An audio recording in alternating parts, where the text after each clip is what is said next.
So yeah, Is Michael not joining us today? Mike is I believe he kind of cancelled us last minute. Damn him! Yeah. And No, but apparently his kid is back from uni, and which is a she rare had thing. to go back. She's going back, and her lift back to uni dropped out, so he's had to do it last minute. So basically, what it is, he's put his daughter before the podcast, which is quite unruly, really, if you ask me. Well, it's quite intolerable, really. I've got 2 daughters, and no disrespect, I'll drop you like a ton of bricks. Good man. Good man. Well, there you go, ladies and gentlemen. That's our little rough little introduction there of the Hot Toy Cast, the podcast where we talk about all things high-end collectible action figures and statues and all the rest, and wherever we can fit in. We talk about Mondo, Hot Toys, Sideshow Collectibles. We got Chronicle. Now kicking into the gateways as well. A few other companies getting into the 1/6 game now as well. And as I promised, I was eventually going to get a new guest on the podcast, so I'm delighted to have Rob Davis on the podcast. Rob Davis from Chronicle Collectibles. How you doing, Rob? Good. Yeah.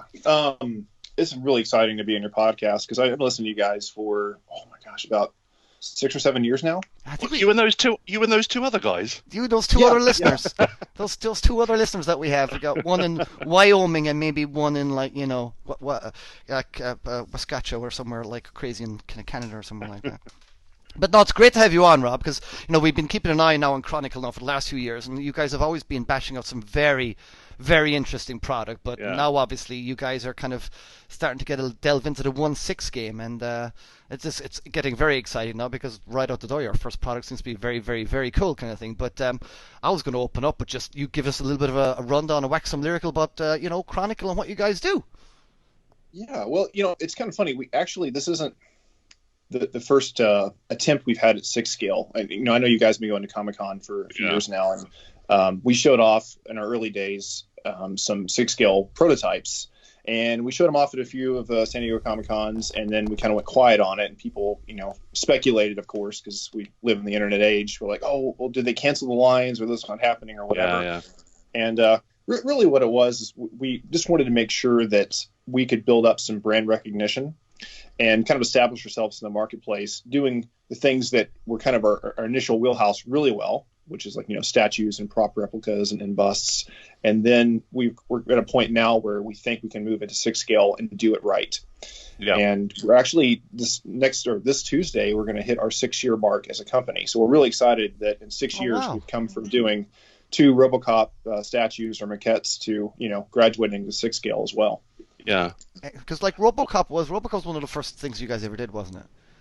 It was. That's what really kind of started the company, was working on that RoboCane from RoboCop 2, which was a really neat piece because when Phil Tippett put that together back when RoboCop 2 came out, as you probably know, he was kind of mad at some of the I think it was a Japanese company, I think, that had done Horizon, maybe, that had done some knockoffs of his designs from the first film, and he didn't see any licensing money, from what I understand, about that, and so he went into RoboCop 2 designing the bad guy for that film to be so complex that he thought no one will ever reproduce this. He forgets the passion of the geek world. Yeah. Well, and he was right. I mean, up to a point, it took a long time for anyone to even touch it, and we did. And it was a miracle of engineering. I mean, it was a 275-piece statue. Yeah. Wow. And we had the pleasure of being able to work with Phil on that statue to bring it to life. And that's how we got our start. The last. And I have to tell you, or my wife will give me the stink eye later when she hears this. I have to ask you to call me Robert, because I always go by Robert, and we joke that Rob is my evil twin stepbrother. Okay.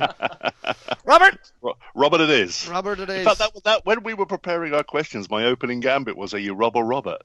Because it's a big thing for people. I'm always a Jeff. I'm never a Jeffrey. I call you Jeffrey. Well, stateside, it's more Bob. People go by Bob as a Robert. Yeah. And of course, as well, that amazing RoboCop as well. That's the last kind of big bit of stop motion animation to ever feature in a movie in any big significant ways, and that's some of the finest. You go back and watch some of that. I haven't seen RoboCop 2 in a while, but occasionally I'll still see clips of that final action sequence. And you watched. As a kid, I just watched that action sequence so many times. That final battle, I just watched it so many times. It's weird though, because I'm lucky enough to work in a place. I work as a creative, and it's like some of the guys I work with for Madame Tussauds doing the sculpting, doing some of the creative stuff for that. And a lot of them have come from the film industry, and a few of the guys that I know, mentioning no names because I'm probably NDA'd up all about it, but they did work on so many of these films, and quite a few of them worked with Phil Tippett back in the day. And it's just like you think, bloody hell, these guys have got some amazing stories about how they just, like, as you say, kit bash stuff and made stuff, and it's just it's fascinating, really isn't it? cool. Yeah, it's fascinating what they make and stuff like that. So, Well, go on. I was just going to say, and that, to your point, though, I mean, that was one of the things that no one had touched the Kane statue before, and that was kind of our goal from the beginning, was to start working towards going after some of these underrepresented film properties. Because we realize, there's so many great props and statues out there that could be created, and that the fans wanted it. Zardoz, you could do a Zardoz bust. Everyone wants that. Funny enough, nobody would. That's always a challenge, right? Is sometimes you've got to worry about maybe going too obscure. I know that. Well, I mean, I know Zardoz has its fans, but like, for instance, like Planet of the Apes. I know that when NECA had kicked off a few years ago, they got the Planet of the Apes license, and they were going to go deep. And I think they ended up only doing 2 waves, just because the fan community's kind of outgrown the market. Or they're just not there anymore in a buying capacity, and so that's always a challenge. But I think you see that. I think what happens sometimes is companies maybe acquire a license thinking that it's a popular license, and it's a popular brand, or it's a popular show, but those fans might not necessarily translate into the same people that buy action figures or collectibles of that show. Absolutely, yeah. Do you know what I mean? And it's a fine line there, isn't there? I've seen it with a lot of British companies. There was a company, what were they called years ago? They picked up some of the Jerry Anderson kind of license, Product Enterprises, and they also picked up Hammer House. So they did a really nice Christopher Lee Dracula, which is still kind of quite collectible on the market. And then they tried to do Carry On movies, and Carry On, although it's got a real niche, it's loved over here in the UK. I can't imagine loved in the UK. It's exactly, not loved anywhere else, Jeffrey. I'll tell you that now. Yeah, and they just sank without a trace, and it's just kind of like, it's a tricky one. They did do some really nice figures from the Avengers as well, as in the proper Avengers with Steed and Mrs. Peel, not the Marvel ripoff. That's it. But no, it's, as you say, it's so niche. I've always really wanted to pick, a figure of the Prisoner.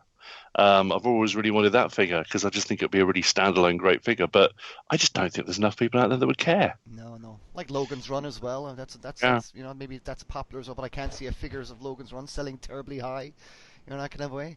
I mean, what was your take on this, Rob? Robert? Sorry, say again. What would your take on that be? Like the popularity versus the buying public, the popularity of a band versus the actual figure buying public. What have you encountered? No, I think you hit it on the head. That's really the challenge. Is you've got to kind of feel out the marketplace a little bit and say, hey, are there enough people that, especially because we're trying to focus on kind of the higher end market, to say, hey, are there enough customers out there that love this property enough that they would kind of fall into, willing to buy, a $300 figure or like a $700-800 statue or something larger. And that's a challenge. I think long term, I'm not speaking for us at all, but I think long term, I think that what you'll see in the next few years, and you're already starting to see it in some capacity with HasLab and whatnot, but I think that some of these obscure I hate to use the term obscure, but properties that haven't been touched necessarily, that do have like a rabbit cult base or something like that, I think you'll see funding for projects really being tried, or people will try to accomplish it through like a GoFundMe type things. To see if that'll crowdsourcing. I'm cool with many other companies doing that. I am not cool with the big corporations doing that though, because for me, I think it's great that something like Unicron and things like that gets made and stuff like that, and indeed the sail barge. But in my opinion, Hasbro should just be taking the punt and having just releasing those things anyway, because I just think I don't know. You're putting all the risk there on the buyer. You're putting the Hasbro have taken no risks there. I kind of disagree, because I think at the end of the day you have to have some degree of faith in your consumer that they are going to shift enough units. You don't think that sail barge would sell in the toy stores? Seriously, come on. That sail barge would have sold loads in the stores. I really don't. I don't think that I think the size of it and the price of it is very niche. I think that you would find that the amount of people that actually were going to spend that amount of money on something that big and have the display space for it actually wouldn't be the kind of guys that walk into Toys R Us or wherever and just decide on a punt, oh, I'm going to spend that much on that thing. But they walked in and got that giant Millennium Falcon that time, the epic Millennium Falcon. But that's the Millennium Falcon. It's not a sail barge. Robert, what do you think? I mean, it's almost 4 feet in length, and that's a big premium these days for retail spaces. Anything that takes up a large spot on the shelf. You can only have so many units, and it's just you're taking the space that other products could be using. Yeah, I just felt I don't know, just something about. I just felt that a big corporation that should be taking a bit more of a gamble, and I didn't like that it was only US only, and people from everywhere else had to scramble to get it. I just didn't like how it was kind of handled. And if that sail barge was manufactured and went into retail, it wouldn't have been that price. It would have been probably about half that price. It's just I don't know. It's just only if you make enough units, though. I mean, the price comes down in making the units when you make enough of them, and I just don't think there's the demand. Yeah. I think that, like you were saying, there's a big demand amongst the hardcore kind of like people who, of the people that didn't score one, who didn't sign up to the, whatever the crowdfunding, whatever, you're probably talking in the low hundreds, which wouldn't have even been enough to manufacture the thousands they would to make it viable. I would put this to our listeners. Listeners, email eamon@eamonart.com and tell me if I'm wrong or I'm right. Or if whatever, give me your opinion. Actually, it doesn't mean boring. I would say I'd arm wrestle you for it, but you'd win. No, it's just I hear what you're saying. No, I understand. Yeah. And like Robert says, well, that there's the retail space to consider as well. That's a high premium spot to be taken up on any toy shelf. But this was a collectible that was only available to Americans. A lot of fans around the world always wanted a sail barge. I listened to Star Wars podcasts and things, and everybody wanted a job as sail barge. One of the highest, most desirable collectibles from the previous line was the Force, or the Powers of the Force small sail barge. Yeah. And people really clamored to kind of get that one from what I've been. And I just feel that as it's Star Wars, as it's such a massive license that pumps out so much money, I didn't like all the risk of that toy being put all on the punter, on the customer. I just think, but we're not. These are low end figures. We're here for Chronicle. Let's stop this. We shouldn't be talking about this kind of stuff.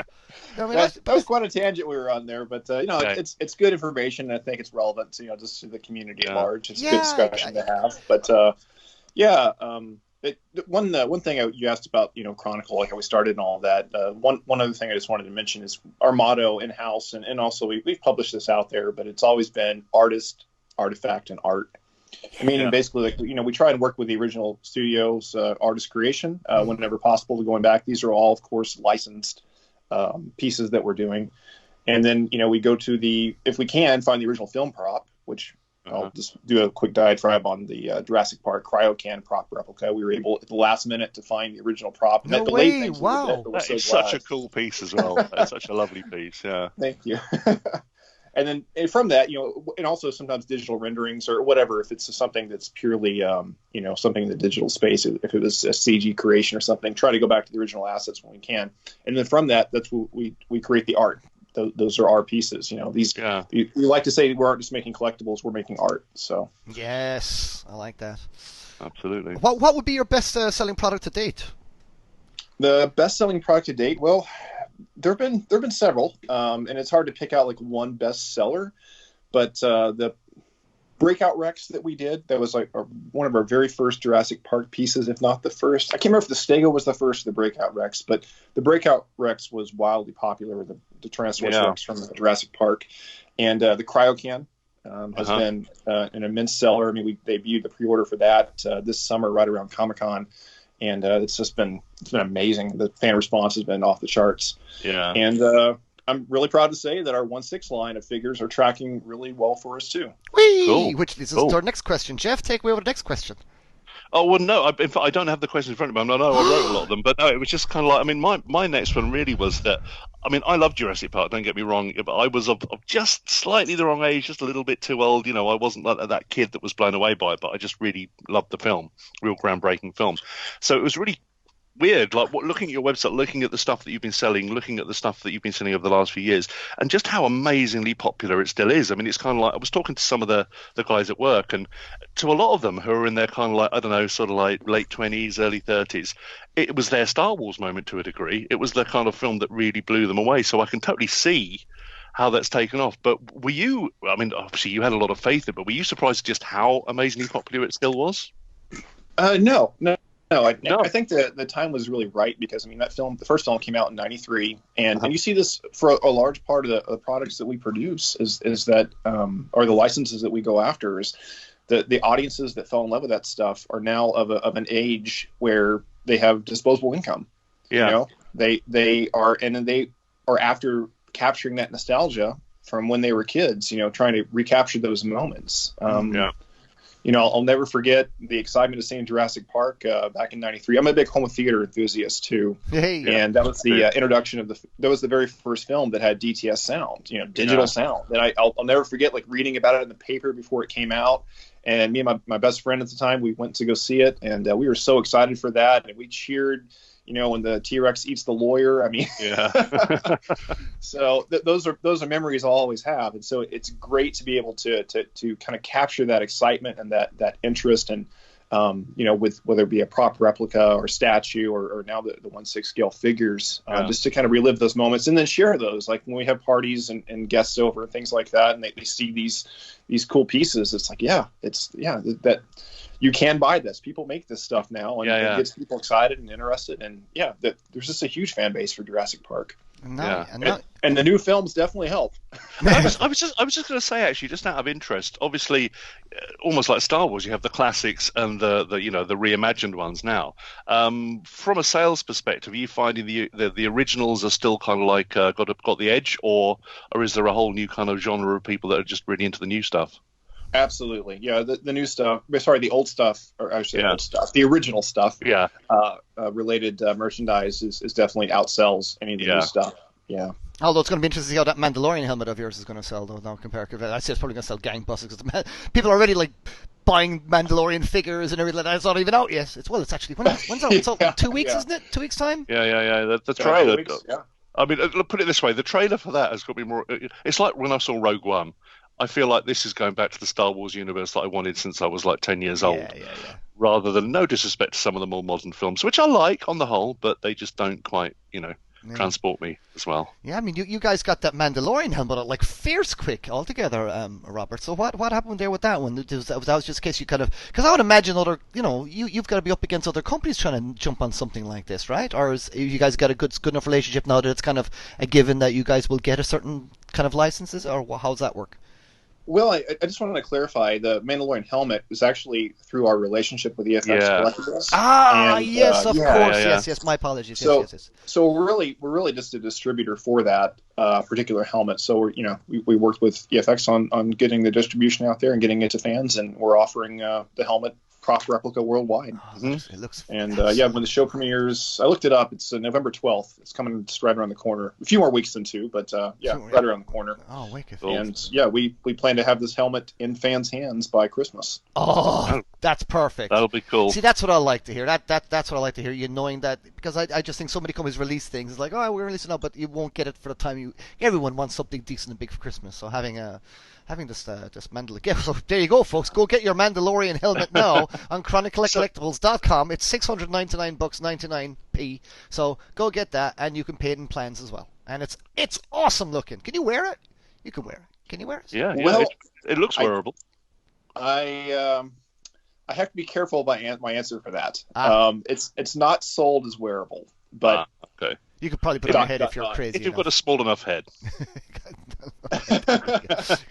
All right, can I just say, going back to Jurassic Park, because obviously we were talking about the 1/6 figures, and how it sounds like your pre-orders are doing really healthy there, and obviously, as we all know, in the world of retail, pre-orders are everything, because it gives you some more faith in the license you've picked up as to what you're going to be producing in the future.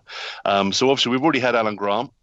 We've got the Velociraptor, which is kind of quite poseable as well. Looks pretty poseable. Now, we also had a preview of Owen Grady, obviously from the newer films. But I was going to ask, I mean, obviously, I don't suppose you're going to tell me in black and white here and now, but, the one figure I would want out of that film more than anything is Ian Malcolm. Please tell me he's in the works. Well... Not that I want to put you on the spot or anything. Yeah. Well, I mean, it really was a tough decision on what to announce first to actually bring up for pre-order first of all of our 1/6 offerings, just because again we've shown off different 1/6 scale prototypes over the years, but now it's like, hey, we need to start this. We need to quit teasing people. We need to get this going. And going back to your point a second ago about Jurassic Park being so popular, we thought, hey, let's just try it with this. No one's ever done a licensed Jurassic Park 1/6 scale figure, so let's run with that. And we knew that bringing out the Raptor, first of its kind, really, a high level articulated dinosaur. That's awesome. We knew that would probably be the best kind of statement to make, to be like, hey, we're putting this out there, and then you can't have a 1/6 Raptor without Dr. Grant. So we wanted to put those out together. And if you'll notice too, going back to some of our original prototypes of Grant to what we show now, I mean, it's different. I mean, we've definitely improved upon it. And as far as the Raptor itself, I mean, due to its size, its paint complexity, and the engineering steps it basically takes to get mastered, we knew that would, have a bit more of a price tag than maybe, just a standalone human figure. But so we're really excited that they've done so well just out the gate. The fan response has been amazing. Yeah. And I think you can say, or you can walk away from this conversation fairly confident that at some point you're going to see a 1/6 Ian Malcolm. Yeah. Thank you very much. Thank you. Yeah. But in the meantime, I will totally plug the fact that if you are an Ian Malcolm or Jeff Goldblum fan, we do have a quarter scale statue. I've seen that. Ian Malcolm and the classic, reclining pose. Yeah. It's very cool. I don't think I'll have the space for it. And I'm not quite sure. As much as my wife loves Jeff Goldblum, I'm not quite sure where I'd put it. No. Can you tell us about any? Your wife might actually make space for it. Yeah. Probably rather I left and she had that instead. Yeah, so who doesn't love Jeff Goldblum? I mean, come on. But Jeff. Robert, can you tell us about some of what were some of the things you had to kind of overcome when it came to we'll say in particular the Alan Grant figure now, because this is obviously Alan Grant is officially going to be your first 1/6 scale figure onto the actual market. So what did you find? I mean, obviously we'll maybe talk about Conan a little bit more and see what else you got. But what was the biggest kind of hurdle you found when it came to developing a 1/6 scale figure like the Alan Grant figure? Well, the hurdle, it's really, and you've probably heard this before, and I know we've publicly talked about this, but we have to, for anything dealing with Universal licenses, we have to use Universal approved factories. So what does that mean? The biggest challenge was finding a factory that met the Universal certification, that could also achieve the level of detail and tailoring and production that we need to basically make this right. Can I just ask, when it comes from the Universal kind of approval state? I mean, I work for a big company as well, whereby we can sometimes find manufacturers in other countries, that might be able to do something cheaper, but they might not meet up to the health and safety standards, etc., that kind of thing. Is that the similar? Yeah, similar. Yeah. Right, so it's a very specific list of requirements, and not every factory out there meets it, obviously. So right, okay. But was there anything else in terms of what was the kind of more difficult aspects of this? Was it the tailoring? Because obviously you got a great head sculptor there. Who's your head sculptor on this one? It's a great. I mean, do you like to give out the names of your sculptors on this particular one? Dean Tolliver and Jacob Raymeyer did the paint. Well, Jacob Dean did the sculpting, and then Jacob Raymeyer did the prototype painting of the face. Oh, and brilliant! In fact, in the next couple days on our socials, you'll see some behind the scenes stuff of Jacob working on Alan Grant's head. Cool. Well, hopefully we're going to be getting him on the podcast at some stage as well. I talked to him. He's a busy lad, so but we are going to try and get him on the podcast. He's been doing some great work for years, that lad. Anyway, so it's great to see guys like that getting work as well. But how was the tailoring? Because you've done a nice job with the shirts and all this stuff. You've done a nice job with the hat. Things look quite tidy and clean on this. Was there any particular challenges that you had with this figure?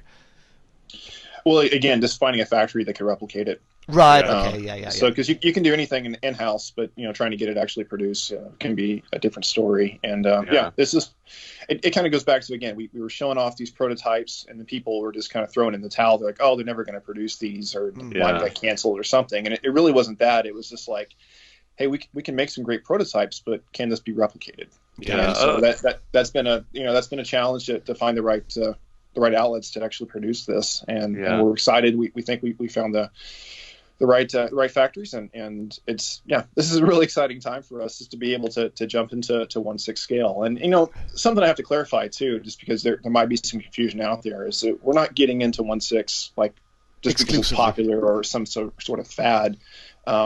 At the office, we're all 1/6 collectors too. Mm-hmm. This is really an opportunity for us to share our vision and innovation from a team of talented folks that really love what they're doing and want to be able to say, hey, we see what's out there in the market, and we think we can compete with that and bring forth some beloved characters and creatures from Jurassic World and other properties, Conan. And let's talk about Conan. Can we talk about Conan? I love Conan. We can talk about Conan. Yes. Basically, Conan was obviously showed last weekend there at New York Comic Con, and he's looking absolutely brilliant as well. And I saw Trevor. Am I right in saying this? Trevor Grove there obviously has debuted a new head sculpt and new upper torso again, has he? Was that a new? Is that a new head sculpt and a torso from the one shown in New York? Or what's that there, Robert? What's that about? Yes, we updated the head sculpt on that one. We take feedback from fans, and from what we showed at San Diego this year, we had some feedback. Some people had some suggestions, and we thought about it. And it's like, okay, this makes sense. And so we about a month ago or a month and a half ago, we showed off the. I think Trevor did as well. The updated sculpt, and we're very pleased with it. And it looks amazing, dude. It's really I like. I love Trevor's work. I think Trevor's one of the best out, because I just think there's a beauty and cleanliness to how he sculpts that I just find it's just unparalleled, really, to be honest. I know there's amazing other great sculptors too, but I saw that. I thought your Conan hit the first one. I was like, okay, that's Conan. There's something a little odd going on, but it's cool, and I would have bought it. So no worries there, but. Now that you've kind of improved his torso and kind of pecs and all this, and his face as well, it's like, it's amazing. I'm super, super, super psyched for this Conan line now, so I'm all over these ones. Whatever ones he releases, I'm going to buy every single one, in as many different variations as you can put out. Speaking of which, actually, and speaking of that, so obviously you've got Conan. I'm hoping that you're gonna do maybe a Conan in his black and white war paint. As some sort of there's a picture of that. Yeah, that's been. There's actually a picture of that. Okay, cool. Yeah. I saw it. Is that going to be a limited release? I saw that you showed a kind of war paint version. And you might be talking about something spotted in a picture from the shop. We haven't actually shown off any war paint version, at least in recent years. I think we might have shown something a few years ago, but we haven't shown anything for we call it the Thief version. But okay, we haven't. We haven't announced that yet. The idea is, let's get the Conan the Barbarian in his like classic classic form out first, and then we'll see. And that's kind of the funny thing too, is like, as soon as we debuted the 1/6 figures for Grant and Raptor, obviously people were like, well, where's Nedry, or where's Ian Malcolm, or yeah. It's like we're like all high-fiving each other at the office. I know. Finally got this done, and then just gonna slightly that's take great, some but we want more. Yeah, people will always want more. I mean, I always think that for you guys at the sharp end of putting this stuff out there, it must sometimes be quite disheartening, because you announce something and it's kind of like, we finally got this thing together. There it is. We're happy enough now that everything's coming together. We're going to showcase this thing, and the first thing everybody says is, "What about this character? What about that one? What about that one?" It's kind of like, well, hang on. Well, can't you just soak up this one for a little while and enjoy it, and then maybe buy it, and then when you bought it, we'll maybe decide to do some more. Yeah, we've only got so much money anyway, so people just need to chill out. We'll probably get the money, but can you tell us what you're going to give? What are we going to get with this particular Conan? And have you got an idea of a price point and what Conan's going to cost? I don't want to talk about price point just yet, because I've seen time and time again, sometimes people estimate things way in advance, and then obviously fans hold you to that if you're off a little bit. So I mean, it's probably going to be competitively priced with what you see on the market. Can I leave it at that? And that's fine. But I will say that Conan, that's one of the earliest licenses we had as well. We did a quarter scale Conan, or King Conan statue. I love that thing. I wanted it so much. Our first handful of products. So good. Yeah, and it's, if you look at it online now, it's kind of one of those Grail products too. The run size was pretty low. It's gone crazy, isn't it, on the secondary market? Yeah, and then our big news right now is kind of tying along with Conan too, is we finally got Tulsa Doom out the door. So that is a amazing statue as well, quarter scale. All right. Oh, wow, and cool. So would James Earl Jones sign off on that one? Oh, I'm sorry. Go ahead. Would James Earl Jones sign off on that one, or is that a studio sign off on? we this one did not come with his likeness. This one came with a helmet over his face. Right, okay, So okay. no likeness was required in that regard. So Right, yes. I guess some actors are a little bit funny about that kind of stuff, aren't they? Yeah, sometimes. And yeah, one thing I'd say though, to your point, I think as far as Conan, and like subsequent versions or anything like that, we think that there's still a huge response to Conan. And oh yeah, it shows again just from what we've been able to produce and what we see that's out there. But I'll let you guys know we're looking to go pretty deep actually with our 161 for Conan. I want my Valeria. I want my Subotai Teeth Acha. Yeah, but I think I'm a wizard, mind you.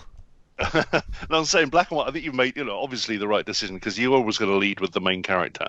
And the thing is that there are a lot of people out there that will collect Schwarzenegger rather than Conan, and they just want another Schwarzenegger figure in their collection. So it's kind of like I think from that aspect, obviously it's a no-brainer. But at the same time, I just hope for you guys and Eamon's as well that it just really snowballs because nobody likes anything less than having a few secondary figures on their You want to bulk it out, though. You don't just want the main character. You're talking to a mad Conan fan here, Robert. I have in the corner here. I've got from the original Prop Studios as well. By the way, I've got the Conan furry helmet with the horns that he fights at the end of battle. Nice. I've got the big axe he uses at the end of that battle. I've got the Atlantean sword and the Father sword from the original sword makers of those movies as well. So I am a mad Conan fan. You know how silly a Conan fan I am? I even have those silly Hasbro figures from the early 90s. That's how big a Conan fan I am. I will buy anything Conan. So, I'm hoping, here's what I'm hoping, you don't have to answer to any of this, Robert. You can just, silently nod and no one can see you. Here's what I want. So I want Conan, as you have him, in his standard gear, but I want him in his thief gear. As in, not the temple orgy thief scene, the thief where he climbs the big snake thing up the Tower of Set or whatever it's called. That's Right. I want Thief Conan. I want also Horseback Conan with that lovely, amazing armor that he wore with that helmet as well. I really love that. When he goes on his kind of little quest on his own, he legs it on Valerian. He goes on his quest on his own. He's got this amazing armor on, and then of course the end final battle, and then the painted scene. But I think you guys would be definitely missing something if you don't try to do the King Conan. As you've done it already as a statue form, I think maybe that as a 1/6. As a 1/6 figure would be kind of pretty awesome. And you could just make a throne for him as well, so we don't have to have the statue now because it's crazy grand money now, and we could have that instead. So you can have a throne and that figure. There you go. Well, I'll let you know, me personally, I love diorama pieces, so if there's any way to do a diorama with a figure later, that would be a great one to do. Woo! But so I'll, if we get that far, if we end up doing that, I'll hold the flame for that throne myself because I would love to see that as a Conan fan. And hey, Jeff, I think I should have drank an extra cup of coffee this morning. I completely forgot that a few years ago we did show off a war paint or a thief version, a war paint version of Conan when we were showing our other prototypes. Yeah, I saw some pictures online somewhere because I know I sent them to Eamon as well because it was just kind of like, this stuff's out there. Yeah, that was just a little bit before my time before I joined the company, but we did show that, and I will let you guys know that generally speaking, with few exceptions, it's it's kind of unusual for us to prototype something for which we don't have plans. Yeah.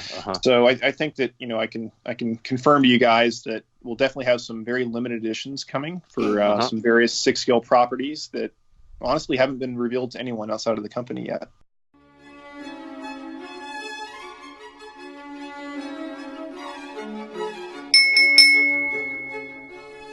Looking to find collectible figures at low cost with superior customer service? Fanboy Collectibles is one of the largest retailers of high-end collectibles on the east coast of the USA, carrying a full array of Hot Toys, Enter-based Sideshow Collectibles 3A and all the top manufacturers. Domestic and international packages shipped daily, all fully insured with tracking number and securely packed. Getting it to you as quickly is important, but not as important as your collectibles arriving in pristine condition. Are you looking to pre-order an item to guarantee you don't miss it when it's released? Well, Fanboy Collectibles does that too. If you got a question about an item, give them a call, shoot them an email, or even leave them a message on their Facebook page. Fanboy Collectibles is available full-time to respond to you and to get your items to you as quickly as possible. Anyone can make a sale. Fanboy Collectibles knows the key to being successful is repeat customers. That comes from doing the right thing by you and making customer services their priority. Fanboy Collectibles. For some it's a hobby, to To them, it's an obsession.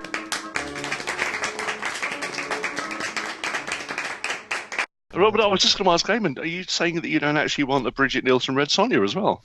I'd have a Britney Joelle Sonia, sure. I'd have a Britney, you know, and her amazing acting skills in that. Stands right now. I don't think that falls under the Conan licensing partners. No, I think license she's right under now. a different license.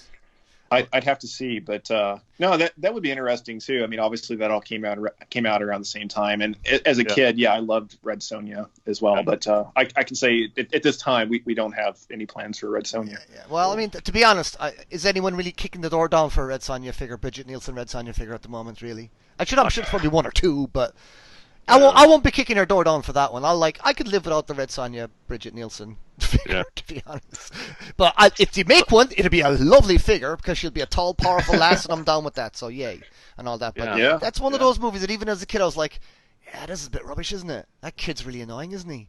And that kid ended up on a show with Buck Rogers as well, didn't he? I remember. There you go. That's a deep cut. Yeah, there was a TV show with the guy who played Buck Rogers and that kid where they were a cop and a kid going around, and it was one of those, the kid does karate and he's the cop, and it's like, every show in the Sidekicks. 90s. That's what that was. Was that what it called? What was it called? I'm pretty sure it's called Sidekicks. Yeah. Sidekicks. That was the one. God, what's the actor's name? God, what was the actress called?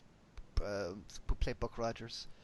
Oh, Jill Gerard. Jill Gerard, that's it. Bingo, Jill Gerard. All right, we're going off on another topic again. So staying on the kind of medievally kind of stuff. So bringing it back to Chronicle, bringing it back to 1/6. Another thing, obviously, you showcased was the Vikings figures. Oh, Ragnar Lothbrok. Yes. Yeah. So, I mean, again, just let's hear your wax lyrical for a while. I mean, what was the fan reaction to it, and what was your? I mean, I'm going to say what was the decision to make it, but it's a bit of a no-brainer, really. But yeah, because obviously I saw the statues. Likewise with Jurassic Park, before you've ventured into 1/6, you've already done statues, and again they've sold out. They've done really well.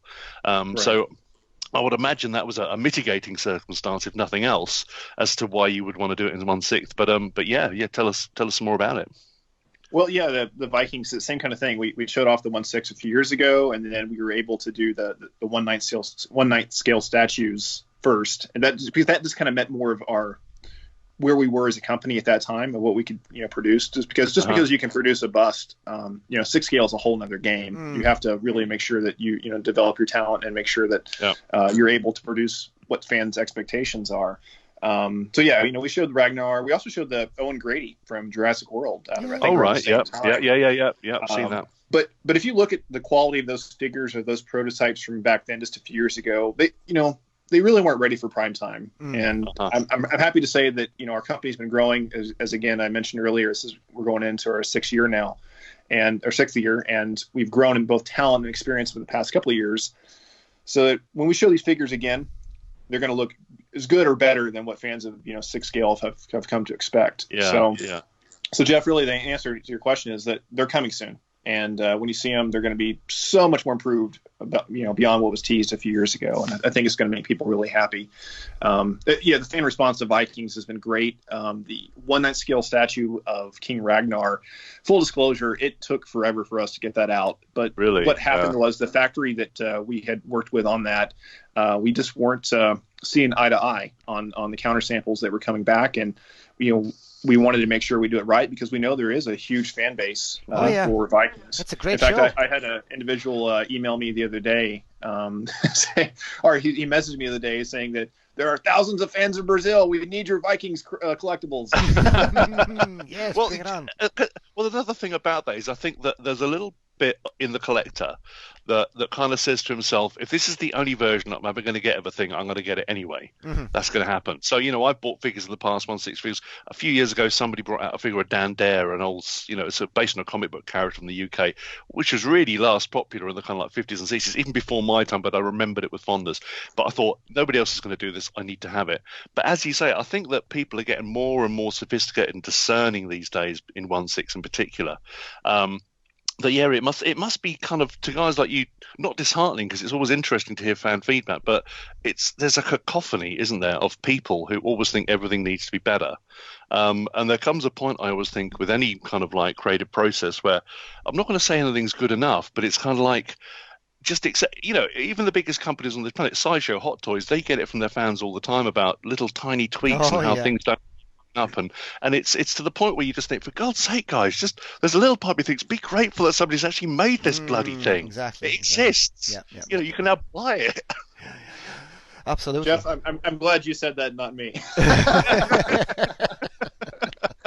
Yeah, I didn't want to put you on the spotlight, but yeah, as I say, because I've been, if I'm honest, I've been collecting all my life since I had Action Man, or as you call it, GI Joe. But I suppose really kind of like, seriously over the last 25, almost 30 years, I've been getting into the more high end and really sort of collectible stuff, and to the point where obviously I have a very understanding wife most of the time, and a house that has a lot of stuff displayed, but a lot of stuff that's also in storage with rafters groaning upstairs in the loft. Because I never know when to stop. But yeah, it's kind of like in those years that I've seen this. Did I lose you guys? Honestly, it's like that last scene in Raiders of the Lost Ark, where they go into the depot. It's like that up there. Even I don't know where half the stuff is, but no, it's just I've seen this hobby, this thing change in its form so much over the last sort of, let's say 15 years to be kind of like kind, and the quality that we were getting 15 years ago to the quality we're getting today is unimaginable. We were literally getting toys 15 years ago. Now we are getting little pieces of art, and that is the big difference. And I think that the fact that people are obviously spending a lot more money on it, but also they are just a lot more. I'm not going to say discerning, maybe just a little bit more grumpy about exactly what they expect. Well, I think a good counter to that is the fact that companies show you the process a little bit. So I think once people know the process and how much effort goes into these things. Yeah. Especially something like a 1/6 figure. It's obviously your regular action figures. They cost a packet to put out as well, because you got to have molds for each individual body part and all this kind of thing. But with these figures, there's such a kind of you can't quite mass. There's no, while there's a factory line with these kinds of figures, it's not quite the same thing as a factory line full of Star Wars figures you saw back in the 70s and 80s kind of thing. There's a lot of hands-on. Tactile, people actually have to touch these things properly to get prepared, and full well that the last person to touch the figure that you had was in the box was the person putting that hat on and putting the wrapping around it and things like that. And I think when people are exposed to more of, and I would say that maybe to even the Chronicles, well, I think one thing to kind of counter just to keep people at bay is to A, keep them constantly updated, but B, show them the process. Let people so that this shit's hard. This stuff is hard. And I'm really glad you mentioned that. We're going to start doing a better job of being able to show behind-the-scenes footage. Like when we first started, that's kind of where we had to start, because we didn't even have 2 products out yet, and it was like, let's just show the development of this. And I'm glad to say that in the coming months we're going to get back to that and start, working with our licensors to be able to show more of the behind-the-scenes stuff. Because sometimes you work on stuff and the licensor hasn't seen it yet or hasn't approved it. You got to wait, and maybe they don't like that particular shot to make it out to the world, and so we're going to try and work hard to make sure that that we are as transparent as we can be going forward for showing some of these things, and also trying to explain why sometimes a product gets delayed. To your point, Jeff, about how people are sometimes critical about things. I mean, people obviously can get critical when things are delayed. I understand that, but I think that what you're seeing sometimes is that you have people that are new to this hobby. Or they start out, they just collect busts, and they're following us. They get our newsletter or something, and they see, hey, they're making a 1/6 scale figure. Well, I never thought about getting one of those, but that looks dang cool. I'm going to get that.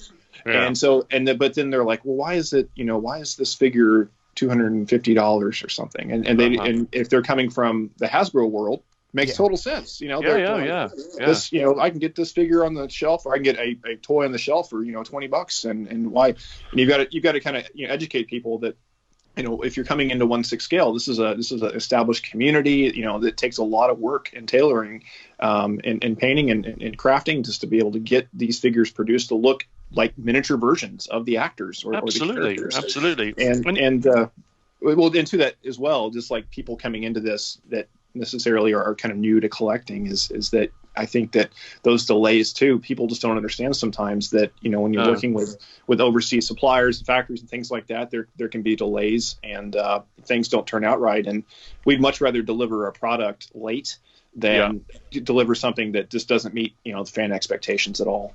And I think we all in the 1/6 world, we all know there are people, no disrespect, but at the pinnacle purely because they've been doing it for years. So they've sorted their factories out, they've sorted their painters out, and even they, you look at Hot Toys, and people are still waiting, a year, 18 months for figures from them being announced.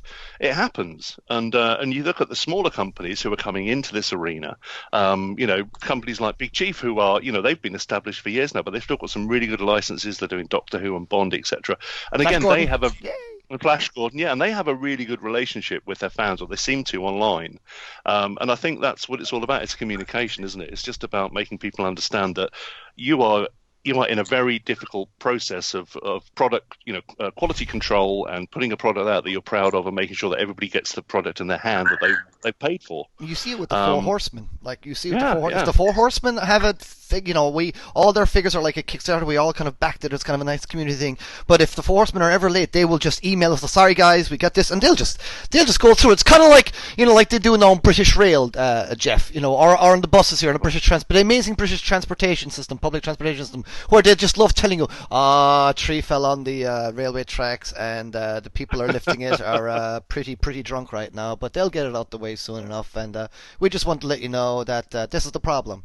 And I think it doesn't work maybe on the train, but I think for figures of I just see with the Four Horsemen, people respond well to how the Four Horsemen communicate with fans, and they listen, the factory's been delayed here, this is happening here, Hong Kong is happening moments, that's throwing everything back, for instance, at the moment, for I think a lot of releases at the moment, I mean, oh God, those poor people in Hong Kong.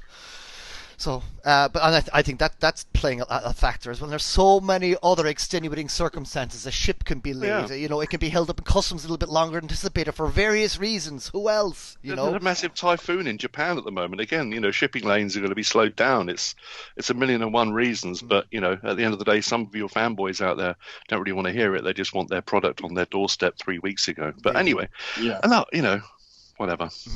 And something I always try to tell, so I'm, I started in this business coming in as a collector myself, and I can tell you that there are delays for things, but it's one of those situations where you can complain about the delays, but when you actually have it in hand, whoever talks about the delays are gone. No one mentions delay once they get their figures in their hand, dude. That is always the way. It's like, I'm delighted I had this.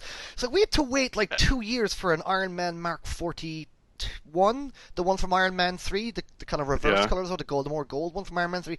That one was delayed for ages, and we were moaning, but then when we got, like, this is amazing.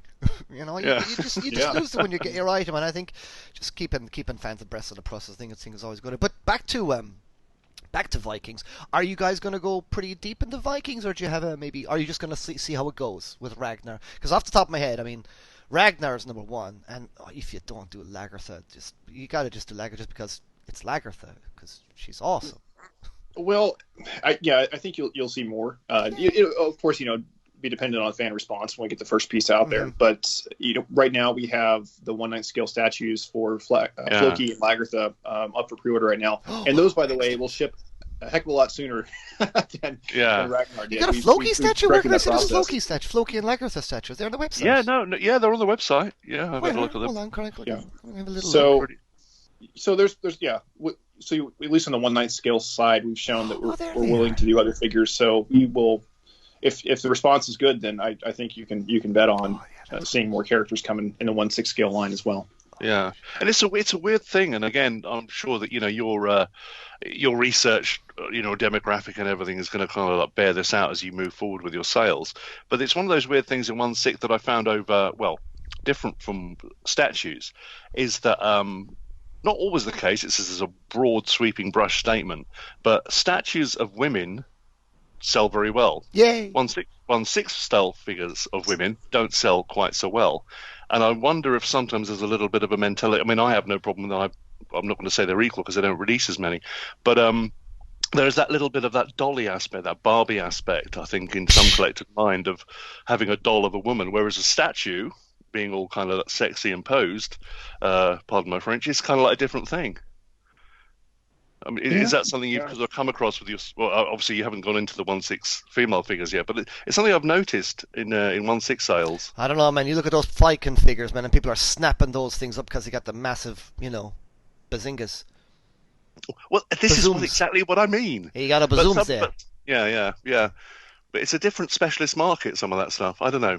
It is. No, I kind of, I see what you're saying, but I mean, I think it greatly depends. I mean, look, everyone wants the latest Black Widow figure, everyone from Endgame. So I think it just great. I think it kind of greatly depends. I mean, and Jyn Erso got snapped up, Jeff, and all those Princess Leia figures still get snapped up as well. So I think it greatly depends, on the figure. I think I see what you're saying, but I think we're growing past that stage now. I mean, I was one of those kids that felt really guilty getting my Tila figure. I was like, I can't get it. The guys in school are going to absolutely rip me for having a Tila figure.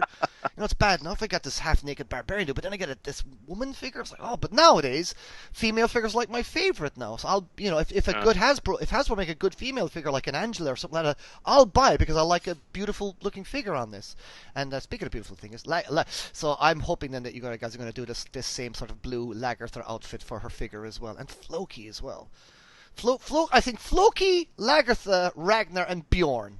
I think they're the four you have to. I mean, maybe Rollo, but then ABBA. Huh? Didn't you just say the names of ABBA? Sorry, no, carry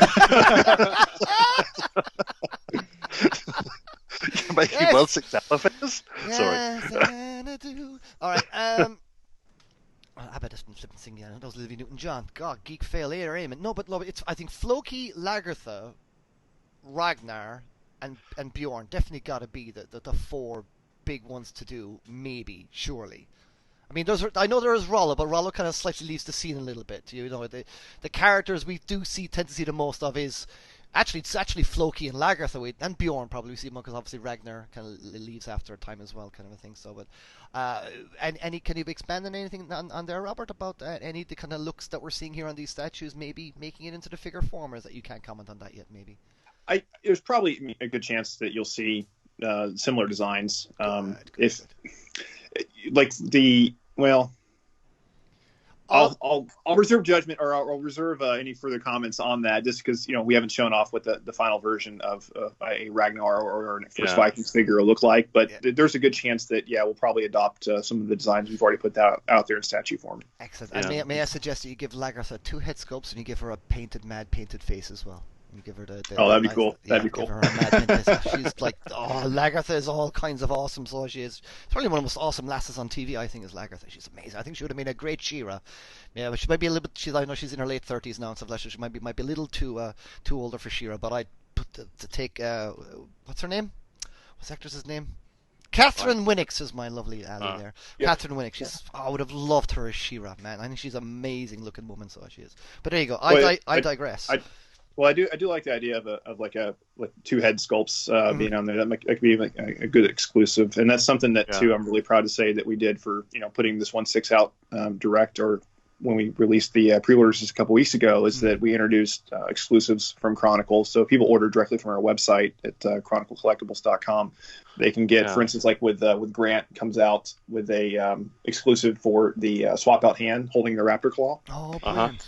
Oh, cool. So, can you guys ship to England, UK? If we order from your website too? Will you guys be able to? We ship worldwide. Excellent, awesome. Brilliant. Okay, good. Another quick question. Obviously, now that you are doing 1/6, I've just got a question about your base body, because obviously this is a classic thing amongst collectors. The quality of, the posability of, the double joints, the lack of. Some go for a more buff look, so you can have the shirt open. Have you? I just wondered what your process was on working on the base body. Whether you have different ones, or whether you're using some off the shelf, or whether you're going for a completely new design. We are using, and I'll have to double check with Dean Tolliver on this, but I'm pretty sure we're using a new design for this. Pretty sure, but I'll say don't quote me exactly on that. I'll have to go back and check. But it's been a challenge, like you said, because a lot of people are saying, oh, well, we want like a seamless body, and that's those look good for temporary or for a year or two, and then until it degrades. From personal experience, I've seen it. Like they fall apart, and you want to produce something that people will be proud to keep in their collection for 20, 30 years or whatever, and not something that they look back and they're like, oh crap, I bought that. It looked great when I got it, and it smelled. Absolutely. between you and me, I'm a collector of action figures. I don't care whether you call them 1/6 statues, whatever whatever you want to call them. They're action figures. They're posable, and I do love the look of some of these seamless figures. But at the end of the day, I don't mind seeing a little bit of articulation. Neither do I. It really doesn't bother me. No. It's all about the fact that it's an action figure, and but it's beautifully crafted. It's got amazing lightness. It's well tailored. Yeah. It's the fact that you can then pose it and put it in whatever position you want. That's the thing for me. But yeah, no, to each their own. Oh no, I love it too. I mean, I really love it too. I mean, but there's not also. I mean, one of the finest seamless bodies I saw, but you couldn't do anything with him. Was Commando? The Hot Toys Commando. You couldn't do anything with that Commando figure. You could do nothing. Well, it looked amazing with his shirt on, but there was nothing you could do. I remember when I first got hold of the Leonidas, the 300 from Hot Toys, which was their very first foray into like a seamless body, and I was blown away by it. It looks amazing, and to be honest, I haven't had it on display. It's been in storage for a long time. I've always got this idea of the man cave that's going to happen, but hopefully it will one day. But I'm hoping that body stood up. But it's like you said, it has. See, I wouldn't mind even if it had visible articulation, as long as it's well done. Exactly. It really is. I don't think. I would never put a rubber stamp on anything. I'm only going to go for that or this or this. It is about at the end of the day. It is about at the end of the day what these figures look like on your shelf. And like you were just saying, longevity. If you're investing a lot of money in this thing, you pretty much want it to last forever. I mean, as long as you live, right. You want to hand it on to your kids or whatever you want to do. Sell it on at some point. You don't want some crumbling pile of kind of plastic and rubber, silicon in a box. I'm after discovering my Enter Bay Terminator 2 battle damaged. Is his jacket, his leather, his pleather? Because the first edition they did had leather. The second edition they did had pleather, and the pleather is just starting to crumble away now and stuff. And I'm seeing some nightmares. People are having some nightmares now with their pleathery jackets and stuff like that. I've got the first quarter skull, and it was leather. Yeah, so have I. So and it is leather, but that's thing. But it's I love the battle damage one. It's like my favorite thing. But I sprayed some stuff on there and things like that and things. So yeah, I mean, how do you guys do investing into? This is a really silly question now, Robert. But just bear with me a second now. Do you guys experiment with the feel of your plastics and things like that? Is there like a standard, like when you said, okay, let's focus squarely on the hands, for instance. Did you guys kind of go for a softer plastic? Did you have much back and forth to try and get the right kind of plastic consistency? I'm just fascinated by plastic ever since I was a kid, because I always used to feel a Mattel toy, and it felt this, the He-Man plastic felt a certain way, and then I'd feel a Hasbro toy, and it felt different, and it felt a certain way, and I was like always just fascinated by consistency in plastics and stuff like that, especially and now with the, because you do get some of the, like, especially some of the more knockoff 1/6 figures have got like really kind of harder plastics because that tends to be cheaper and stuff like. Did you guys have to work out your own cocktail of plastic, as it were? That's a silly question, I realize. that sounds like you've got almost some kind of fetish going. I have a fetish for plastic, Jeff. Anyway, sorry. Like I was talking about earlier, it's just, we wanted to make sure we did this right. And so, yes, we have a lot of time doing research to try and make sure that we get something that is collector's grade, that'll hold up and that'll feel right. I don't know if that makes any sense. Yeah, and I credit also our production director, Jared Chapman, and also Travis Watkins for trying to run that down and get the research done. And then our own Dean Tolliver, in-house sculptor, he's a big 1/6 collector as well. Yeah. And so we're going to make sure that these figures are competitive on the marketplace, and that are something that you'd be proud to own. Cool. Because you know what I'm saying. Like I say, one of the examples that we got that it just felt horrible was I got like an Oblivion Tom Cruise knockoff figure, and it just felt horrible, and some of the other companies that I've got figures that I've fully licensed, I won't name names, but some of the other companies that are making figures, I just don't like some of them how they feel, and some of them then aren't producing great figures, but I love how they feel. I think people can maybe join the dots and figure out what I'm kind of talking about there and stuff. But there's a few companies out there just I love how certain things feel. So I'm like dying to feel this Grant here is what I'm saying. I'm dying to see how you stop with the fetish already. Everyone knows what I'm saying. Jeffrey's making it sordid. You guys know what I probably would say sound like a little anal on this, but most of the time when I'm handling stuff, when I'm trying to pose statues, figures, whatever, I just throw in some like latex gloves and put them on, because I'm just so afraid of like having like greasy fingers and making smudges on the figures and stuff like that. So you mean you don't eat your Doritos and then play with your figures? My God! So now we've got two people out there. Right. What's that? I'm sorry. No, I said that we got two people with a fetish out there. Robert puts on his gloves, man. You don't. You just feel a black. No, I get down and dirty. That's what I do. You know, it's like they say when you get like a new car delivered, it's the white glove treatment. Indeed, so indeed. I figure for the collectability and durability, I just try and take care of my stuff. So. One of the things I'm really anal about is books as well, because I collect a lot of books, first editions, all kinds of stuff. Oh, yeah. And when I'm reading them, I never break a spine. I'm really careful the way I read them. And likewise, I don't tend to wear gloves, but I will actually have a piece of tissue paper next to me so that when I'm turning the leaves, I'm not putting any grease or acid or oil on the leaves. And it's it's just one of those things that if you're anal about something, if you love something, you don't want to destroy it. Yeah. There you go. Right. Okay. Well, we better get on, let's, because we're coming up to nearly an hour run now, so we better get cracking on with the questions. Right then, quickly then, Robert. I have another one. You have another one? Go ahead, Jeff. Yeah, I have another one. So, I mean, there were a few that we could still cover, but it was kind of like one of those things where obviously you're at the sharp end now, working in a company that is putting stuff out there, and all the time you have to be thinking about obviously that dirty word of making a profit and the fact that everything is to do with money. So, but if you were just to take that hat off for a minute and just throw it away and just think about from your childhood, from whatever it is, if there was one license that you could see some figures made from, just for you, what would it be? Well, speaking as a company, there's obviously having so many people that are fans of film and media and games, and there's several licenses we'd like to work with, and I'll cryptically say that many of those are looking like they may happen in the near term. But me personally, like speaking of something very obscure that I would love to see, but this will never happen. But well, I should say never say never. But this is a pretty obscure never film. Say never, yeah. It wouldn't be from us for sure, but I would love to see something from Life Force. Oh, wow. Yeah.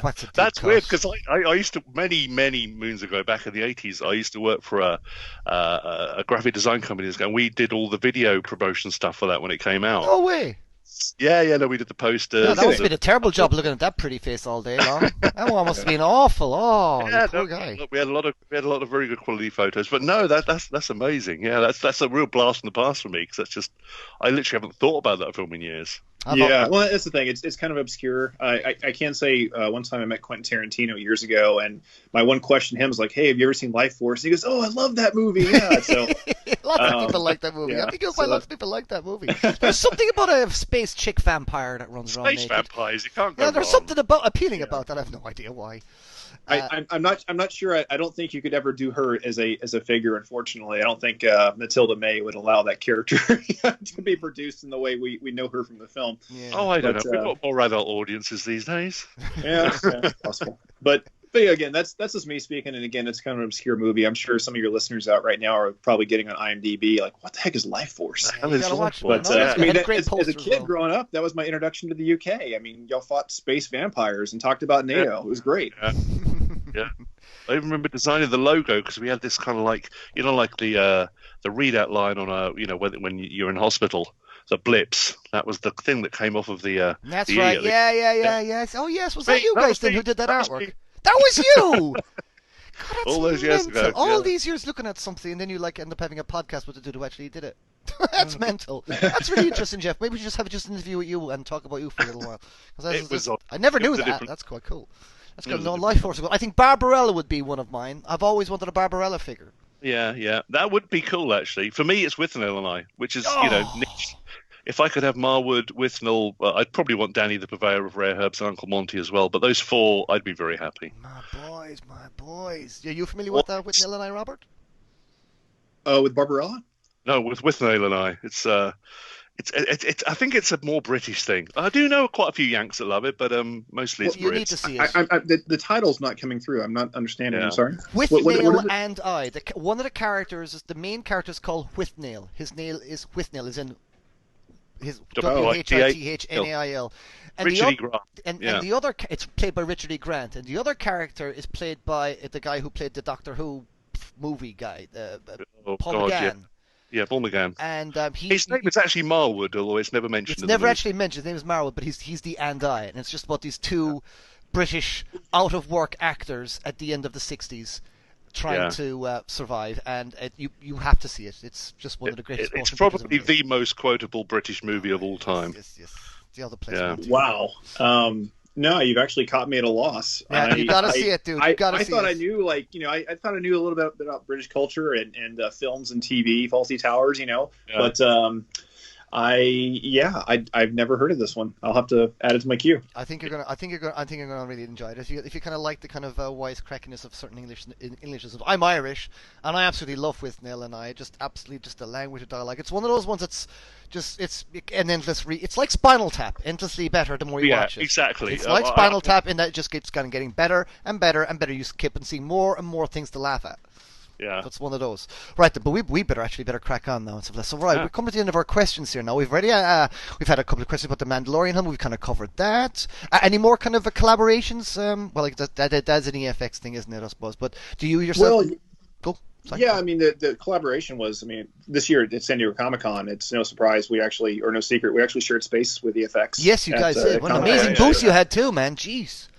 So we're hoping that Mandalorian helmet continues to do well. And if it does, we hope to continue the current relationship as long as we can. Excellent. And EFX, they make some great products, and we honestly is no brainer. We love the Star Wars universe. Who doesn't? Mm-hmm. So we're proud to be involved. Now, you've actually been attending San Diego Comic Con for several years now and stuff like that. So as an exhibitor, how's that involved for you, and indeed other conventions? How has the convention circuit been for you over recent years? Have you seen it evolving or changing, or any dynamics that you'd like to share with us?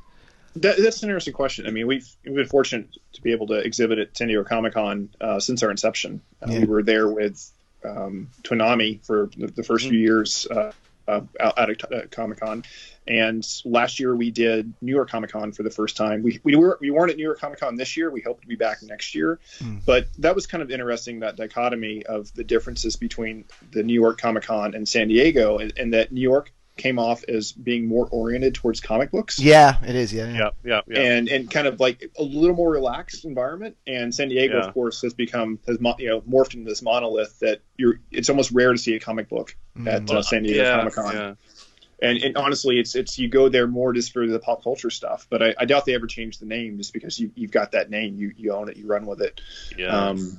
But yeah, it's I love San Diego Comic-Con just for the fact that as a collector myself, I'm getting to see what's coming soon, what's being debuted. I love that aspect of it, and I love the studios that are trying to advertise new franchises or new series, that really go all out with these experiences. Wow, don't they?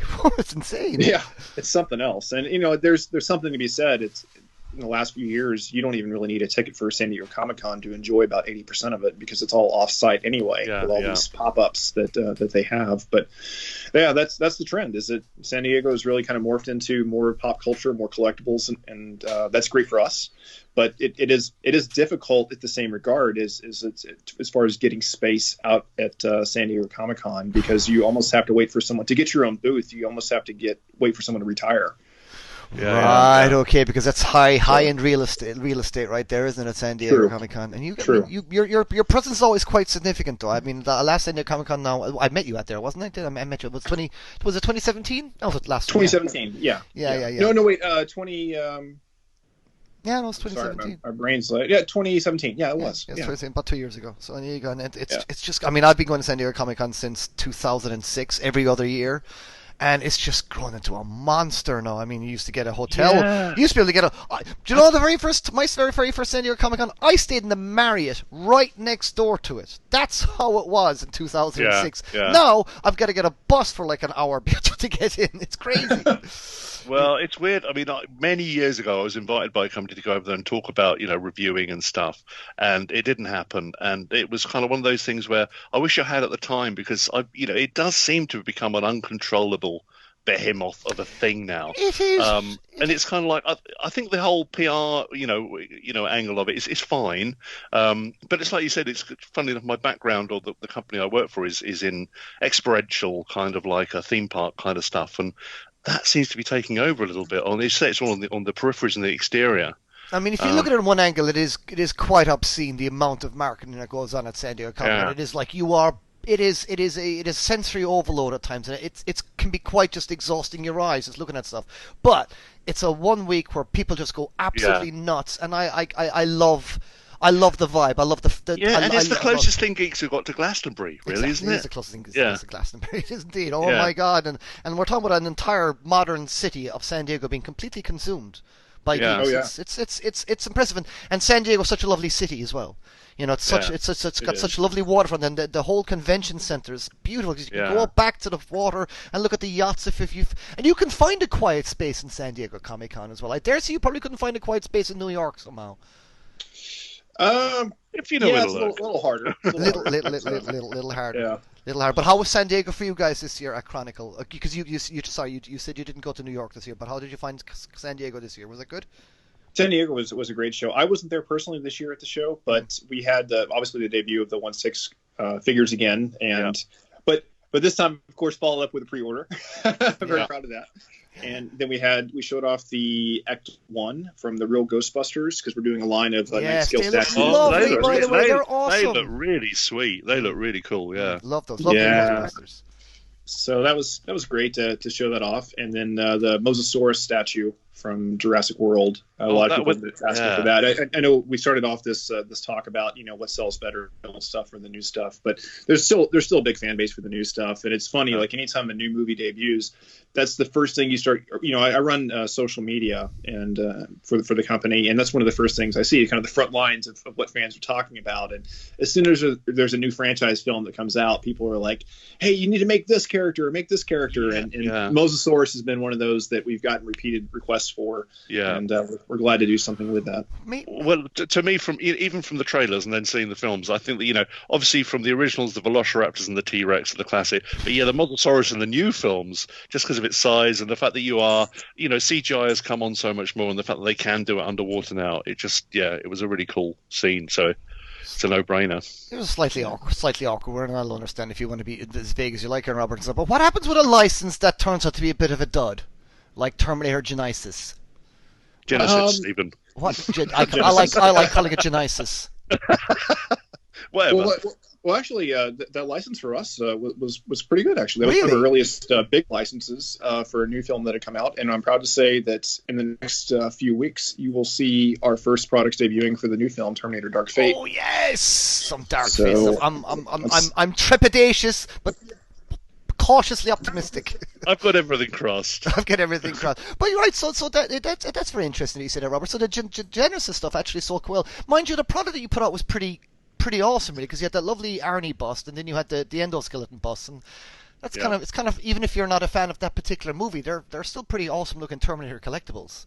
Yeah, and we I think we did it right as far as like at least the half scale bust from that, because we did the battle damaged 1984 Arnold, which was great because you could allow us to kind of touch back to the original film in a way, but in a new way, because obviously it was damaged differently, and then we were able to produce a clean version of him after, and then in the next few months we'll have out finally the endoskeleton half scale bust from that film.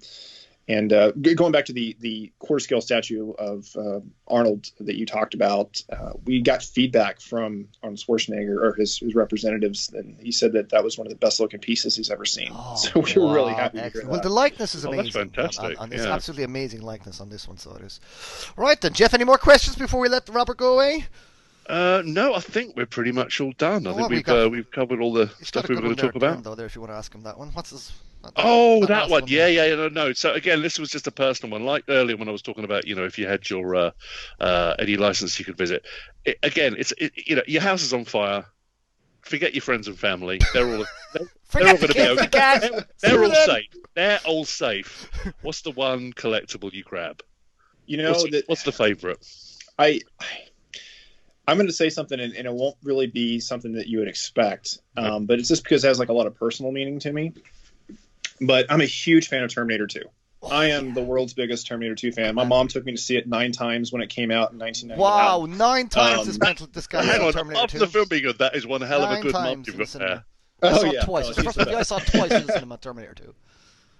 So I have a ton of Terminator and Terminator 2 related collectibles, Terminator Genesis. I'm a huge Terminator fan, and there's this one piece that I bought at a comic book convention. They used to call them mini cons in Dallas. And by the way, I don't think we mentioned that, but we're a Dallas-based company. We're actually in Irving, Texas, but Dallas is the major city.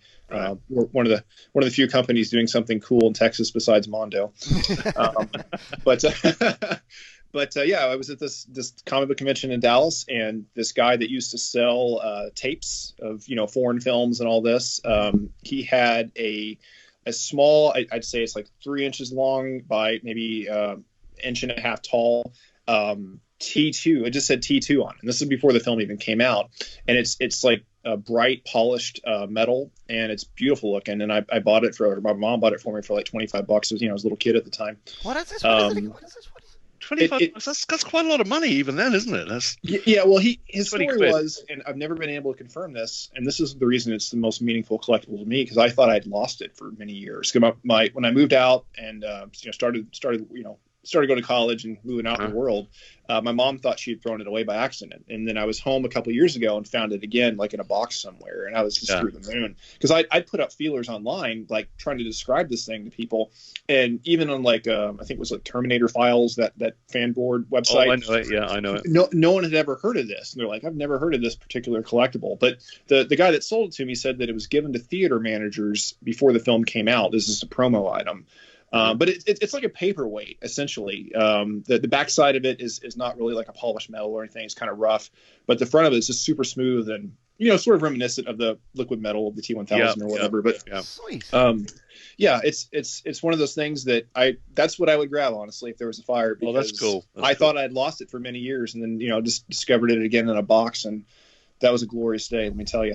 Yes, no, that's a great story. What would your that item be, Jeff, that you'd be grabbing? Me? Yeah. Oh my God! Do you know what? It's not going to be a collectible. I would grab. I've got first editions of the first 3 Winnie the Pooh books. Oh wow! Okay. I would probably grab those. Oh well, yeah, okay. Well, yeah, but those are. I'm looking around the room. But those are actually important to society. Those things. That's. Yeah, I'd have to take those. Oh well, okay. Crikey, think. Oh wow, geez. That's a pretty good choice there, Jeffrey. So if anybody out there wants to send me when we were very very young first edition, so I've got all 4. Well, that'd be great. But I've got the House at Pooh Corner, Winnie the Pooh, and when we were 6. I think mine probably would be one of 2 things. It'd be my original. I don't know how familiar you guys are with. Maybe Rob might be slightly more familiar with the original packaging artwork for the Masters of the Universe Battle Cat.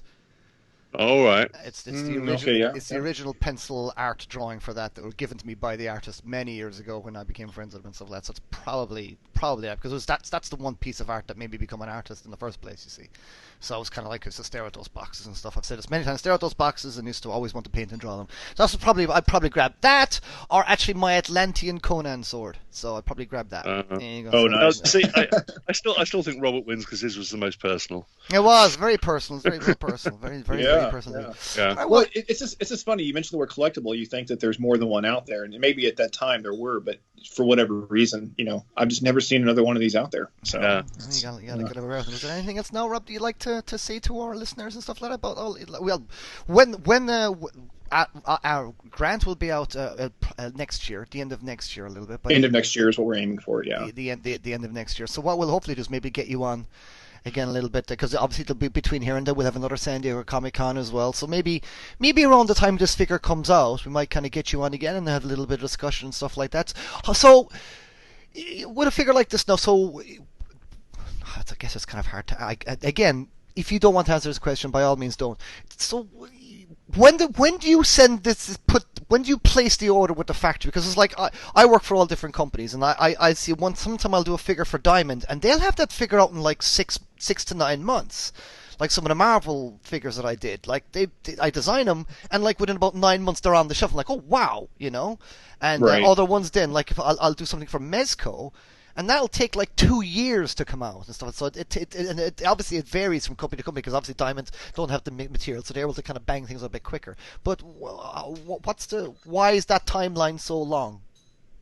Just getting the factory the tooling, and getting the factory up to speed, and then of course after they get their first go at it, produce that first counter sample. It's got to be sent back here. We've got to take a look at it.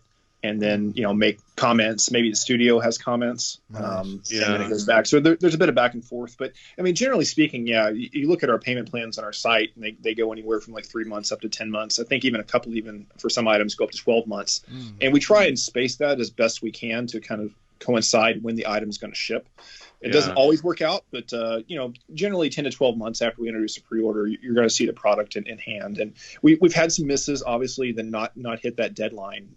But we've also hit the mark on several things too. And it's funny that we don't see people praising us for that. We only they only praise us for nobody notices when you do something. Nobody notices when you do something right. Yeah. It's always And so it's about lead time of like 10 to 12 months is when you start seeing it in hand is I think the best. Oh right, okay. Best So as it stands right now, where is the grand figure now? Are you going to get then say like in maybe a couple of months' time the first sample that the factory have made or the first kind of pass at it? So forgive my ignorance, I'm working in the toy industry and I'm just a designer, guys. So I'm always asking my bosses and clients, can I learn more? And I never want to pester them. So you're on here, so I'm going to pester you a little bit if you don't mind. But and by all means say no. But like so the figures is what? All right, what are we seeing here in these photographs? For instance, the photographs are the revised prototype, the current prototype that we have. That's the revised prototype. Where is that prototype now? It's at our shop right now. It's at the shop and right now. It will be sent off to the factory for them to be able to take a look at and design going forward. But one nice thing is like for statues, we're able to do things digitally, obviously digital sculpting and whatnot, and you can actually send the file to the factory. Exactly. Yeah. It makes that a little easier. But for this, you need to get the figured out to the factory for them to take a look at. So you'd send them out this this file, which of course was made by the factory. So who made this?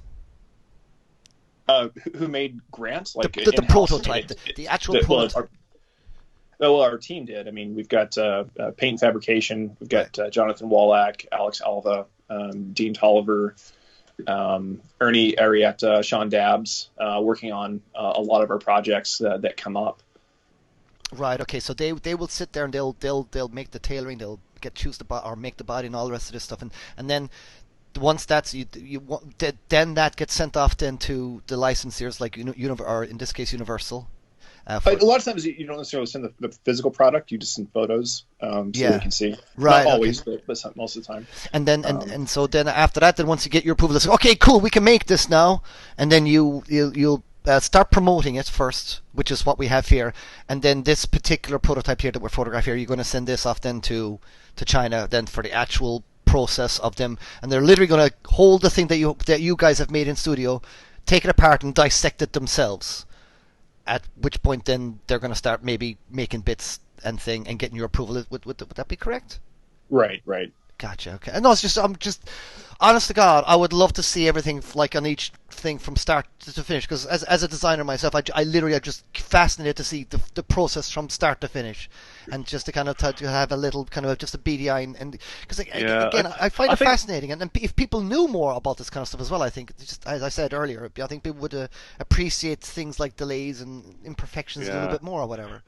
Well, the thing is, I agree. Yeah, the thing is, I don't think that. Well, to a degree, no disrespect to any of the stuff that goes on, a lot of the collectors just don't care. There are some that do. There are some that are in it for the long haul that are dedicated and they want to know more about it. But the majority of people have just paid their money and they want their thing on their table.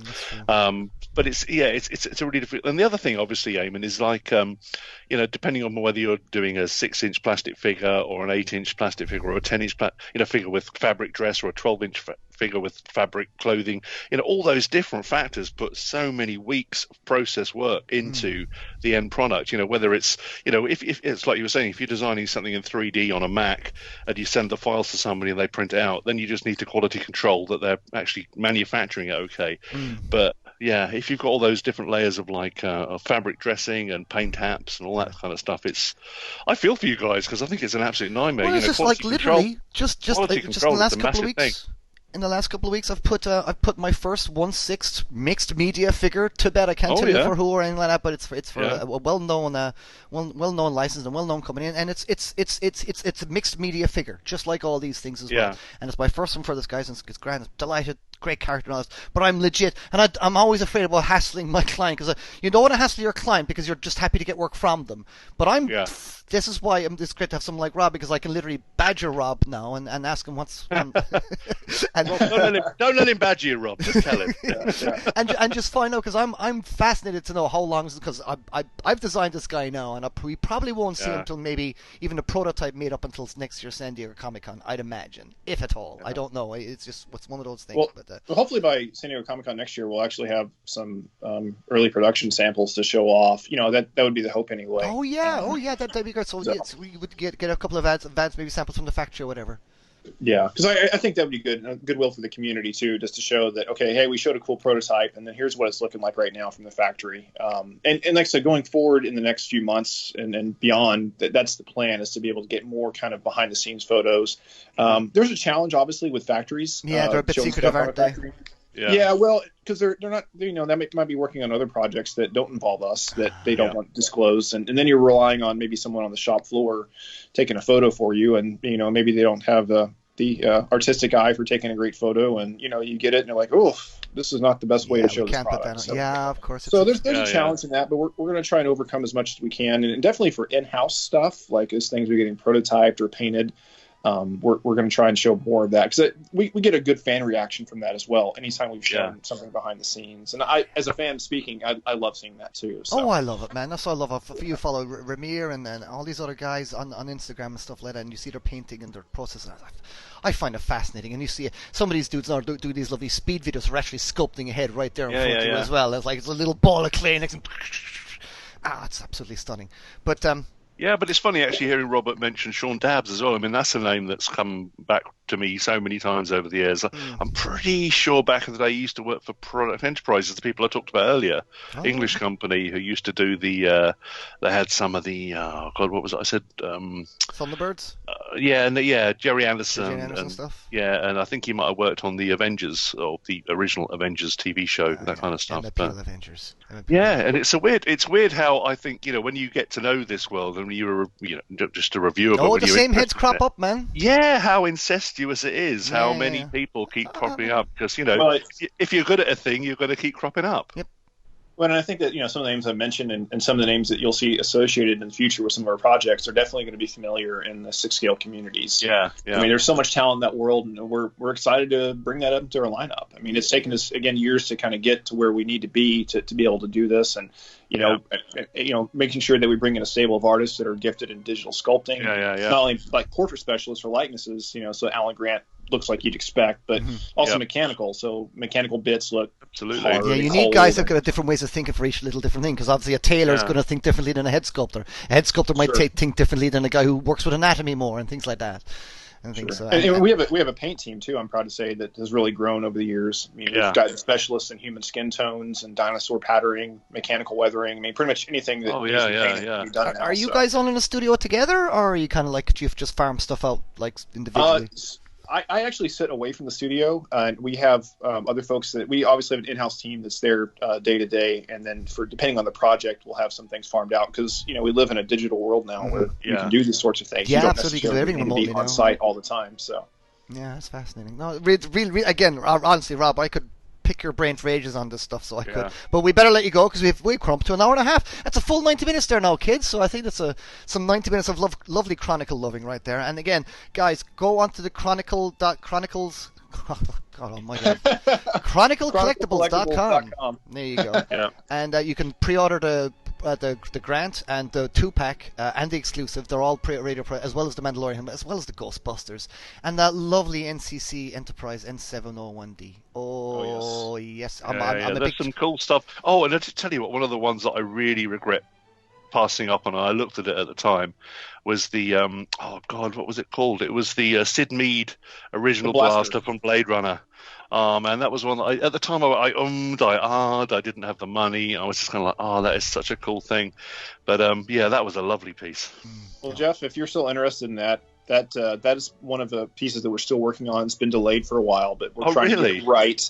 I will say that if we get a cancellation, you can email our customer service and just tell Heather I told you to do that. Well, anyone can do that, even listening, but email our customer service through our website and just tell them that you'd like to get on the wait list in case we get a cancellation. Cool. And that's always a possibility. And that even happened for someone recently with one of our long sold out one-to-one raptor busts from the original Jurassic Park. Wow! I thought they were all gone, but one reappeared in the shop, and so I think a payment plan had been someone had been paying this payment plan forever, and they canceled, and we couldn't contact them anymore. And what do you do? So so there's always hope. There's always a chance. Get on it, Jeff. Get on it. Yeah, all you have to do is ask. So, yep. There's that. And Eamon, one other thing I'd like to put out for people that are kind of new to us is that through our site we do have a newsletter you can sign up for. Yes, I was about to say that actually. Yeah, you can sign up to that one. Yeah, on the blog, on the blog link there, you can sign up to that, and you get your Chronicle newsletters. The October one's currently out, and it's all about the Mandalorian helmet and your girl from the girl with the machine gun. I don't know that video game. What's the video game? Tyrene Calypso. The Borderlands lass, the sassy Borderlands lass, and indeed that big huge dinosaur that's eating the shark. That's swimming around there as well. So and your Barbasol. And we're reconfiguring our newsletter too, or kind of reimagining it. It's going to actually start having exclusive content, and like for a long time we've talked about trying to get exclusive content, and it just didn't work out. Mm-hmm. But now fans are going to see a revised newsletter that will be exclusive for people that sign up for it. So it's worth doing. Excellent. Cool. And just as a fan of figures in general, we're very excited to see a company like yourselves like dipping their toes. You guys have been producing always impressive us for quite a while. Granted, some of it I can never afford, but it's impressive stuff nonetheless. And it's just nice to see a company that has a mark of quality getting into an arena like 1/6, and your first figure here out the door, it's a great looking figure, so I'm just really excited, and fingers crossed and everything that it'll all go nice and smoothly, and maybe in about a year's time we can be talking about the actual figure in hand and all the rest of it. But Rob Davis from Chronicle Collectibles, thank you so much indeed for coming on. Is there anywhere people can find you on Instagram or Twitter? Absolutely. They can find us at Chronicle LLC on Twitter, and on Instagram you can find us at Chronicle Collectibles, and our social media presence on YouTube can be found through Chronicle Collectibles. We're not as active on there, but we hope to be in the near future, and we're even looking at setting up accounts on LinkedIn and also on Twitch. So we're out there, we're active, and you can find us in all sorts of ways, whether it be Facebook, Twitter, Instagram, or whatever your poison is. So please reach out to us if you like what we're doing or have some feedback. We'd love to hear it. Excellent. Jeffrey, where can our good listeners find you? Oh well, I have a very low impact on we know. So I'm on Facebook, but even then you'd have to look for me because I've got an avatar that looks like Andy Warhol. There you go. So Andy Warhol, find him on there. You'll always find him links to me and commenting on my thread as well. So I'm Eamon at eamonart.com, so email me in any questions, and you can find me on Instagram as well. I post figures and all those little bits and bobs I'll be working on as well. So it's just Eamon O'Donoghue on Instagram, and then Eamon _, on Twitter, and just find me on there. Hit me up with any questions, and indeed any questions you have here for Rob I can forward on as well, and things like that as well. But again, chroniclecollectibles.com, some great stuff on there, guys. Go check it out, and we'll be back again in a few weeks' time with a regular review episode. It'll be normal, and we'll have Mike back with us as well. Sadly, Mike couldn't join us today. He's got family and all the rest of that stuff. Inconsiderate he is. But thank you very much, listeners, for joining us. With any high-end collectible, please do handle yourself with care out there. It's a scary world out there. I saw a Joker last night. The world is very scary, it turns out. Good night, folks. Good night, lads. Yes, Say good night, lads. Thanks a lot. There you go. Thanks for coming on. Cheers. There you go. Cool.